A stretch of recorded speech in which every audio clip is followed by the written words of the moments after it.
मामला ये बिहार का है, लेकिन इसका असर पूरे देश पर है। और ये कैसी कहानी है एक नाबालिग लड़की की जो सिर्फ 16.5 साल की है। मामले के 4 पहलू हैं, और जो पहला पहलू ये है कि वो नाबालिग है। दूसरा पहलू ये है कि ज़बरन उसका ये आरोप है कि फैमिली ने उसकी शादी 32 साल के एक युवक से करा दी। तीसरा पहलू ये कि वो आगे पढ़ना चाहती है, लेकिन उसे ज़बरन पढ़ने नहीं दिया जा रहा है। और चौथा पहलू सबसे महत्वपूर्ण ये है कि वो शादी से भागी है अपने एक दोस्त के साथ, अपने दोस्त से सुरक्षा मांगी, लेकिन जो पुलिस है लड़की के घर वालों की शिकायत पर उस दोस्त और उसके परिवार के खिलाफ ही FIR अपहरण की दर्ज हो गई। लिहाजा लड़की ने अपने दोस्त के माध्यम से सुप्रीम कोर्ट का रुख किया, और सुप्रीम कोर्ट ने एक बड़ा दखल दिया है, और वो बिहार की इस नाबालिग लड़की के सुरक्षा में के बीच में आके खड़ा हो गया। हमारे साथ अभिषेक राय साहब हैं जो वकील हैं इस केस में। काफ़ी अहम मुद्दा है ये, बहुत बड़े बड़े इसके पहलू हैं। पढ़ने नहीं दिया गया, बाल विवाह करा दिया गया, मर्जी से शादी नहीं की गई, एक नाबालिग है, अपने ही परिवार के खिलाफ खड़ी है, और देश की सबसे बड़ी अदालत दखल भी दे रही है इस मुद्दे पर। जी, ये तो लड़की फॉर्चुनेट है कि यहाँ तक पहुँच पाई और ऑनरेबल कोर्ट ने इंडल्जेंस दिया। अगर इसके फैक्ट्स देखेंगे तो ये लड़की 16.5 साल की है। अभी आज की तारीख में 16 साल की उम्र में इसकी जबरन शादी करवा दी गई। इसने सुसाइड तक अटैम्प्ट किया, लेकिन पेरेंट्स काफ़ी इकोनॉमिकली वीकर सेक्शंस के बिलोंग करते थे। और इससे ज़्यादा दुखद बात यह है कि जहाँ शादी तय की गई वो बड़े पैसे वाला आदमी था, रसूखदार आदमी था, सिविल कॉन्ट्रैक्टर है, और ये जानते हुए उसने आधार कार्ड मंगवाई थी, और ये जानते हुए कि लड़की 16 साल की है उसने कंसेंट किया, उसने शादी की। उसके बाद दबिश बनाई लड़की की। जब उधर शादी हो गई उसके साथ मारपीट होती रही 1-1.5 महीने तक, जैसा एलिगेशन, जैसा लड़की ने बताया। फिर किसी तरह से वो मौका मिलते ही अपने मैट्रिक के एग्ज़ाम के लिए वापस आई है, एग्ज़ाम दी है, अपनी मदर को कन्विंस करने की कोशिश की, समाज के लोगों को कन्विंस करने की कोशिश की, लेकिन कोई इसकी बात नहीं सुन रहे थे, और दबिश होने लगी इनके ससुराल वालों से वापस भेजने की। तब इसने अपने एक फ्रेंड को बुलाया और उनसे बोला, मदद मांगी। हालांकि मुश्किल है, फ्रेंड भी कोई इकोनॉमिकली कोई काफ़ी स्ट्रॉन्ग आदमी नहीं है, लेकिन उसने हिम्मत की और मदद करके वहाँ से लड़की निकल कर बनारस गई। बनारस से और भी 2-4 जगह करते हुए यहाँ दिल्ली पहुँची। इस बीच में दुखद बात यह है कि बिहार पुलिस इतनी इंक्वायरी, FIR जो लड़की की मदर ने की उसके हस्बैंड के बिहेस्ट पर, उसमें ये लिखा कि 16 साल की बेटी है मेरी, वो उसे एक फला लड़के ने और अपने माता पिता और एक चाचा की मदद से भगा कर ले गए हैं।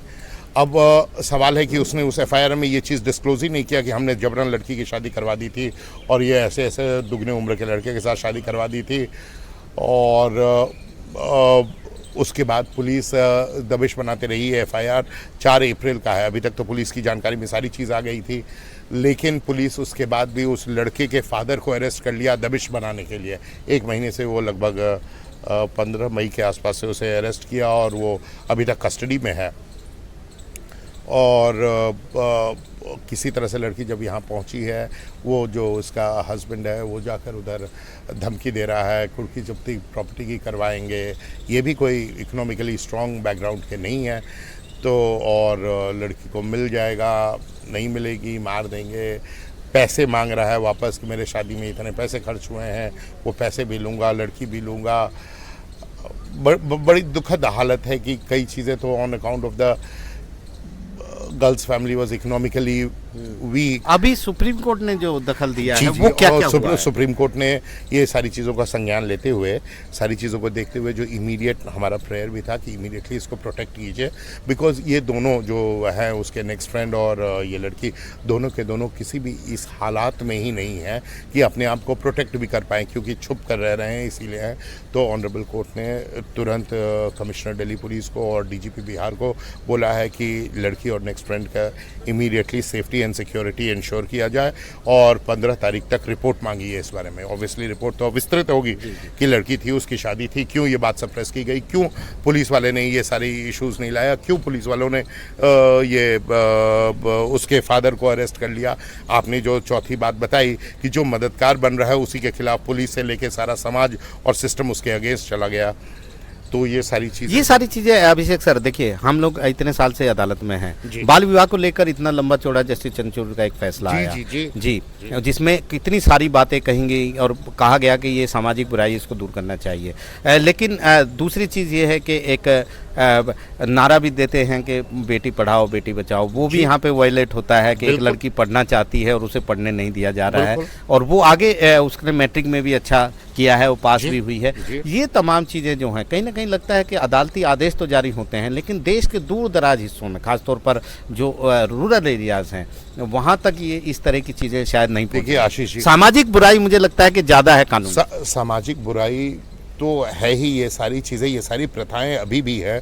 ये तो ये लड़की खुशकिस्मत है कि ये सुप्रीम कोर्ट तक पहुंच गई, जहां पर से कि ऐसे ऑर्डर्स मिले। ये नीचे ट्रायल कोर्ट में जाती, अगर आप देखेंगे child marriage, prohibition of child marriage act के अंदर, एक तो ये फाइल कर सकती थी खुद से 18 साल के बाद वॉइड एब इनिशियो करने को, या नेक्स्ट फ्रेंड के साथ। नेक्स्ट फ्रेंड की क्या हालत थी, ये हालत आज की हो रखी है कि वो खुद भी जिंदा बचेगा कि नहीं वो नहीं जानता, उसके फादर को जेल में ले लिया गया है। दुखद बात ये नहीं है, अदालतें कानून अदालतें ऐसे फैसले दे रही हैं, लोगों की जानकारी में भी है। मैं एक बात बताता हूँ, डिस्पाइट द फैक्ट कि बिहार में इकोनॉमिकली वीक है the state as a whole, but overall level of literacy और एजुकेशन डिसेंट है। लोग सारी चीज़, करंट अफेयर्स, चीज़ों के बारे में जानते हैं, और डिस्पाइट दैट ये करते हैं क्योंकि वो जानते हैं कि सिस्टम उनके साथ है। दुखद बात ये है कि अब आज की तारीख में आप कार्रवाई करेंगे, आपने उन्हें प्रोटेक्शन दे दिया, क्या आप साथ में कार्रवाई करेंगे कि वो जो SHO था या वो जो ठेकेदार थे, इन लोगों की जो कल्पेबिलिटी थी, इन लोगों को आप अकाउंटेबल होल्ड करेंगे? क्या आप जेल में डालेंगे पुलिस ऑफिसर्स को, जिन लोगों के कहने पर ये, अगर कोई एक आदमी को अरेस्ट हो गया, महीने दिन से ऊपर था, तो उसके सीनियर सुपीरियर ऑफिसर्स ने ये परमिशन कैसे दे दी? आपने जानबूझकर ये इन्फॉर्मेशन, पुलिस के पास FIR मान के आप चलो कि पुलिस के पास झूठा FIR गया है, पुलिस इन्वेस्टिगेट तो करने गई, पुलिस को ये नहीं पता चले कि अभी अभी 6 महीने पहले इस लड़की की पूरी शादी हुई है, धूमधाम से शादी कर दी गई है इन लोगों की। बिल्कुल सही बात है कि जब तक उन पर, मैं अगली तारीख पर अदालत से कहूंगा कि इस बारे में पुलिस की अकाउंटेबिलिटी फिक्स की जाए कि इन लोगों ने ये होने कैसे दिया, कैसे इन्होंने जिस आदमी ने भी मदद की, कल की तारीख में आप बताइए आशीष जी, कल की तारीख में ये चीज़ें हैं, चर्चा भी आएंगी, 10 लोग जानेंगे, 10 लोगों की जानकारी में आएगी, बट कोई भी आदमी फिर भी मदद करने के लिए इसलिए तैयार होगा, बोलेगा कि भाई उसका तो फादर जेल चला गया था, बाद में छूट गया तो क्या, मेरा क्या लेना देना, मैं क्यों अपने बाप को जेल में भेजूं?